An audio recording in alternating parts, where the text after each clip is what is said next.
حميد. أعوذ بالله من الشيطان الرجيم. بسم الله الرحمن الرحيم. اقرأ باسم ربك الذي خلق. خلق الإنسان من علق. اقرأ وربك الأكرم الذي علم بالقلم. علم الإنسان ما لم يعلم. وقال تعالى في موضع آخر: قل هل يستوي الذين يعلمون والذين لا يعلمون إنما يتذكر أولو الألباب.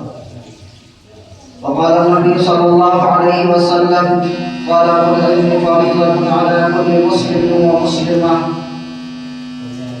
وقال النبي صلى الله عليه وسلم: علموا أولادكم ثلاث خصال: حب نبيكم وحب أهل بيته وقراءة القرآن. اور كما قال علیہ الصلوۃ والسلام. میرے محترم و معزز سامعین کرام، میں سب سے پہلے آپ حضرات سے ادب و احترام کے ساتھ یہ درخواست کرتا ہوں کہ آپ پہلے سب کو پر کریں، اس کے بعد دوسرے سب کو پر کریں، تاکہ بعد میں آنے والے مصلیوں کو، ہمارے بھائیوں کو تکلیف نہ ہو یا ان کو کاندھے سنبھال کر پہلی یا دوسری صف میں آنے کی ضرورت نہ پڑے۔ اور تمام بچوں سے درخواست ہے کہ آپ اللہ کے گھر مسجد میں ہیں، یہاں پر باتیں نہ کریں، شور و شغف نہ کریں، اطمینان اور سکون کے ساتھ بیٹھیں۔ محترم حضرات، ابھی میں نے آپ حضرات کے سامنے قرآن کریم کی سورہ علق کی 5 آیتیں میں نے تلاوت کیا ہے اور سورہ زمر کی 9ویں آیت پڑھی ہے، اور اسی طرح نبی اکرم صلی اللہ علیہ وسلم کی 2 حدیث بھی پڑھی ہے۔ ان آیات اور احادیث کے اندر اللہ تبارک و تعالی قرآن کریم کی اندر جو یہ آیتیں نازل کیا ہے، قرآن کی پہلی 5 آیتیں، یہ علم ہی کی اہمیت و فضیلت کی طرف ہمیں راغب کرتی ہے، ہمیں بتاتی ہے۔ اسی طرح سورہ زمر کی آیت جو پڑھی ہے، اس میں بھی اللہ تعالیٰ علم ہی کے بارے میں فرماتے ہیں۔ نبی اکرم صلی اللہ علیہ وسلم جو فرماتے ہیں کہ علم حاصل کرنا ہر مسلمان مرد اور عورت پر فرض ہے۔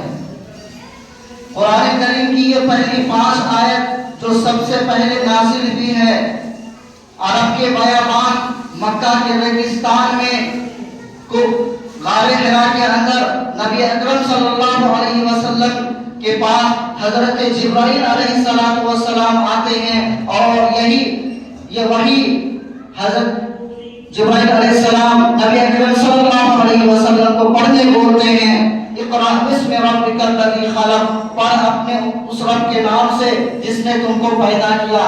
اللہ کے نبی صلی اللہ علیہ وسلم فرماتے ہیں: ما انا بقاری، میں پڑھنے والا نہیں ہوں۔ پھر دوسری مرتبہ کہتے ہیں، تیسری مرتبہ یہی چیز کہتے ہیں، اللہ کے نبی صلی اللہ علیہ وسلم فرماتے ہیں: ما انا بقاری، میں پڑھنے والا نہیں ہوں۔ قرآن کریم کی جو یہ 5 آیتیں نازل ہوئی، سب سے پہلے یہ علم ہی کے بارے میں نازل ہوئی ہے، اور علم سے مراد یا دینی علم ہے۔